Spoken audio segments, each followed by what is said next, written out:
So this is the message section component. We only define here a couple of observable member variables. Let's have a look at the template. So we jump into the template.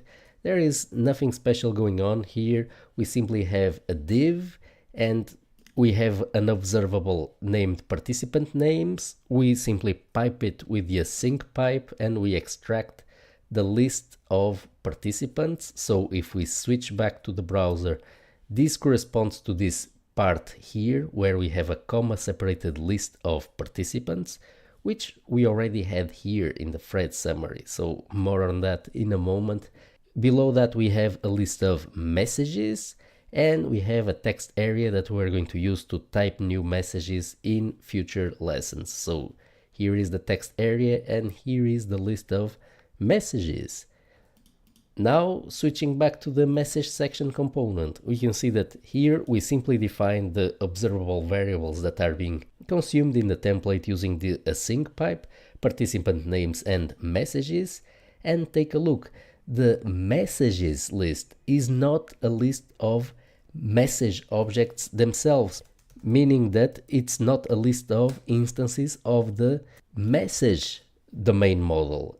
It's something else. We can see here that this is an array of message view models. Let's inspect the view model custom type. So it's very similar to a message. It has an ID, text and a timestamp, but take a look. The domain model object itself that is stored directly on the database, it only has a participant ID. It does not have inside it all the properties that a participant could have. So if we open the participant domain model, in this case the participant simply has a name, but it could have a lot more properties in another application. So the message and the message view model, although they are similar data structures, they are not exactly the same. One is the domain model that represents the business notion of message that links to other domain models using IDs. And on the other hand, the message view model corresponds to what we see here. So this view model is a combination of the message domain model that we get from the database, but that message is joined with the participant. We have here a property which does not correspond inherently to the notion of message.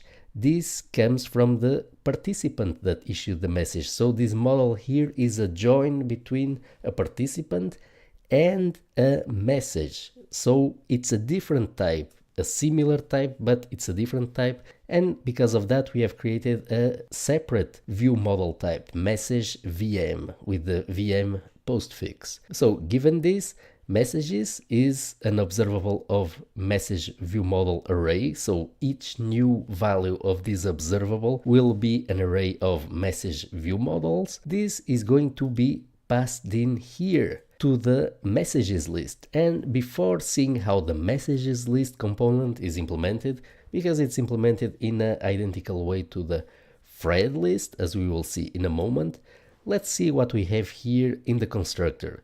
So again, the only service that we need to inject in a smart component is really the store. That's it. In principle, in most cases, we will probably not need any other service here. The store is sufficient. What we are defining here is how to populate the observable member variables that we have here. We are applying to the store a couple of selectors. This one takes the application state and produces a list of participant names. And this produces a list of messages. So again, these are mapping functions that again take the application state and produce a view model. So these are mapping functions specific of the UI only. These are selector functions.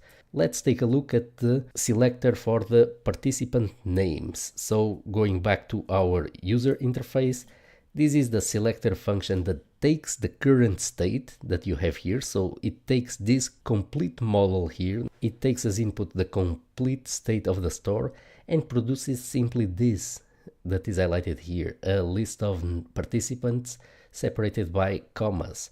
So let's switch back to the implementation of the selector. We are simply going to take the current thread ID from the store, and we are going to guard against the case where it's not yet populated. We are going to return the empty string. Again, this is to make this selector function robust to the initial store state. Now, we are going to take what is the current thread that is selected, because we have here its ID. We are going to go to the store data and we are going to take the current thread. Then, given the current thread, we are going to build a thread participant list. So this is going to return the comma-separated list of participant names. If we jump into the implementation, it's very simple. So this was refactored from the implementation that we had here.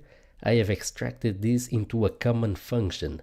So this is one example where sometimes these mapping functions, we want to extract them to a shared location because they are used in multiple places. Let's see where we have put this function. So you can see here that we have created a shared folder and we have created here a mapping folder. This shared folder is next to message section and thread section. So this contains code that is common to multiple components of our application. In this case, it's a simple mapping function. So how does this function work? We are simply going to take the thread, that in this case will be the current selected thread, and we are going to obtain the list of participant IDs using the --keys utility. Taking the list of participant IDs, we are going to map that array. So we get back here the result of this keys call is an array of participants. We are going to map each participant. Actually, it's not a list of participants, it's a list of participant IDs, and we can easily confirm that. So we can see that the thread has a participants map whose keys are numbers and whose values are also numbers, the number of unread messages per participant for that thread. So the mapping function takes the participant ID and returns the participant. So we go to the store, to the participants map, and we take the participant that corresponds to this ID, and from that participant that corresponds to this highlighted part, we take the participant name. So what are we going to receive here? Names is actually an array of strings. So using the --join utility, we are going to join that array into a single string, and we are going to pass it as separator, the comma separator. So now we have here a stream for the participant names. So this covers this part here where we have the list of names. As you can see, this selector function is similar to other selector functions that we have implemented. It follows the same structure. We take as input the complete state of the store, and we produce as output a view model, which is specific to a particular view.